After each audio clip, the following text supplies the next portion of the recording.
कदाचित भारत सरकार पीओके घेण्याच्या तयारीत तर नाही ना? होऊ शकेल. चला त्यामागचा एक घटनाक्रम आज आपण समजून घेऊ. कालपासून या न्यूज येत होत्या. मग आज काय झालं? आज 7 वाजता सिक्युरिटी काउन्सिलची पंतप्रधानांनी एक बैठक घेतली. ती बैठक झाल्यानंतर लगेच राजनाथ सिंग यांनी ऑनलाईन आपल्या संरक्षण अधिकाऱ्यांसोबत मीटिंग घेतली. त्यानंतर अजित डोवालनी सुद्धा आपल्या अधिकाऱ्यांसोबत मीटिंग घेतलेली पाहायला मिळते. त्यानंतर अपडेट आपल्याला काही बातम्या येतात की पाकिस्तान बॉर्डरला लागलेले जे 4 मेन एअरपोर्ट आहेत ते बंद करण्यात आले. त्यामध्ये काश्मीरचं एअरपोर्ट आहे, श्रीनगर एअरपोर्ट बंद करण्यात आलंय.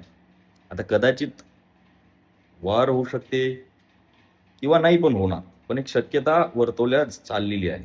तसा जर जगाचा विचार केला तर ही वेळ नक्की त्याचीच आहे. कारण काही दिवसाआधीच अमेरिकेने क्लिअर केलं आहे की भारत पाक यानंतर जर युद्ध झालं तर ते यामध्ये पडणार नाही.